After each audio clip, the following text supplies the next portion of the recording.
Welcome back to the deep dive. We've got a really interesting white paper today. It's from Thomas called The Three Biggest Mistakes That Can Make You a Better Gym Entrepreneur. Yeah, it's a good one.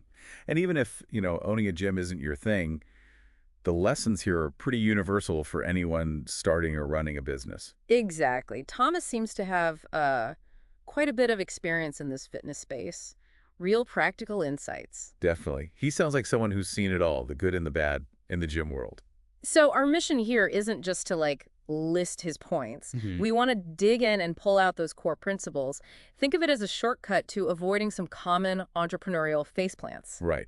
We're looking at the three big mistakes he identifies, but more importantly, the lessons behind those mistakes.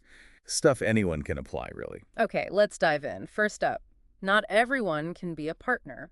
Thomas stresses that real partnership is about shared sacrifice and belief. Yeah, and this is key. He's saying it's not just splitting profits 50-50, it's deeper. It's about truly believing in the same thing, the same mission. Right, it's easy to think, oh, a partner, less work for me. But Thomas warns, if you're not aligned on the why and the where, it's shaky ground. Totally.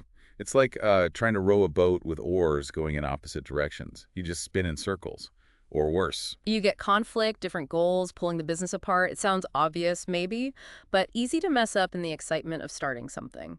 Absolutely. If one person's just chasing quick cash and the other has this long-term vision, well, that's a recipe for problems down the road. So what does Thomas say about avoiding this? How do you pick the right partner? Well, patience is a big one. Don't rush it. He says you really need to take the time to understand someone's values, their vision, make sure it genuinely clicks with yours. And it's not just about the vision, but the motivation too, right? He mentions it needs to be more than just the money. Exactly. There has to be that shared passion for what you're actually trying to do. And then, crucially, have those upfront, maybe awkward conversations. Ah, yes. The let's talk about expectations and responsibilities chat and the what if it goes wrong chat. Yeah, absolutely critical, which leads directly into his point about having a solid partnership agreement. Not just who does what, but roles, finances, and importantly, how you'd handle things if one person wants out. The exit strategy. Planning for the end at the beginning. Smart. His. And finally, he stresses ensuring that both partners are truly committed for the long haul. It's a marathon, like you said earlier. So the takeaway is partnerships can be amazing, but you have to build them on trust, shared purpose, shared values. Get that wrong, and it's messy. Very messy. It's that fool's gold idea he implies looks good initially. Maybe you get a quick boost, but a bad partnership costs you way more in the long run. Okay, mistake number two. This one's got a great visual. Don't chase growth at all costs. Fast growth without a strong foundation is like building a skyscraper on sand. Yeah, that paints a picture, doesn't it? It's so easy to get caught up in just wanting more members, more locations. But if your underlying systems can't handle it, your customer service, your staff, your finances. Exactly. You get this huge influx, maybe your marketing is amazing, but then everything starts to creak. Service quality drops, staffs get burned out, the finances get chaotic. That initial success becomes the seed of its own destruction, potentially. Precisely. Thomas says you need that strong foundation first. Yeah. He talks about like solid operational systems, how things actually run day to day. And investing in your team, right? Not just training them on how to use the equipment, but getting them aligned with the mission, the experience you want members to have. Yes, huge emphasis on that. Yeah. Because they deliver the experience. And then, of course, the money side. Sustainable financial strategies. Managing cash flow, forecasting revenue properly, keeping a tight rein on expenses, not just getting money in, but managing it well. Absolutely. It's the unglamorous stuff, maybe, but it's the bedrock. His advice is basically, be careful with expansion. Only grow when you know your current setup is rock solid and can actually handle more. It's steady, manageable growth, not explosive, potentially unstable growth. Right. Think sustainable. Yeah. Build something that lasts, not something that flares up brightly and then burns out because the foundations weren't there. Better to grow slower, but stronger. Okay, that makes a lot of sense. Build the engine before you try to win the race. Good analogy. Yeah. All right, on to the third mistake. This one feels a bit more psychological. Being unconditionally obsessed with your business can cloud your judgment and cause you to lose sight of its natural life cycle. Yeah, this hits home for a lot of entrepreneurs, I think. That passion is essential. It drives you.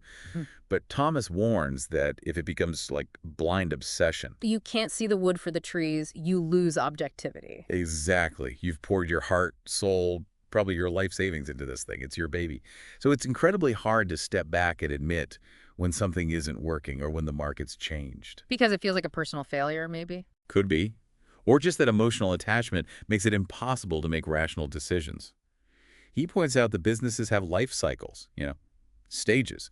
What worked at the start might not work 5 years later, but obsession can make you cling to old ways, So clinging on when you should be pivoting or adapting. precisely, leading to poor decisions, missed opportunities, maybe even running the business into the ground because you couldn't let go or change direction. Okay, so how do you fight that? How do you keep perspective when you're so invested? Thomas suggests a few things. One, deliberately taking time away, Yeah, stepping back, getting distance to clear your head. Hard to do, but important. get out of the weeds. Yeah. And seek outside views. Talk to mentors, peers, consultants, people who aren't emotionally tied up in it the way you are. Get that objective feedback. That outside perspective can be invaluable, can't it? See things you're too close to notice. For sure. And then, crucially, be willing to act on that feedback. Be willing to pivot, to adapt, even if it's uncomfortable. Recognize when a strategy just isn't cutting it anymore. And he also mentioned empowering your team. How does that help with objectivity? Well, if you trust your team and let them make decisions, it does two things. It frees up some of your mental energy, but it also brings fresh perspectives and ideas to the table. They might see solutions you're missing because you're too bogged down in the obsession. Interesting. So it's about balancing that fire, that passion, with a cool head, knowing when to step back, listen, and be willing to change course. That's the core of it. Lead with passion, but check it with objectivity. Recognize the business's life cycle and adapt accordingly. Wow, okay, so recapping the big three from Jim Thomas. Choose partners based on deep alignment, not just convenience. Build a strong foundation before you scale aggressively. And keep your passion in check with objective perspective, being ready to adapt. Yeah, pretty powerful stuff. And his overarching point, I think, is that mistakes are inevitable in entrepreneurship.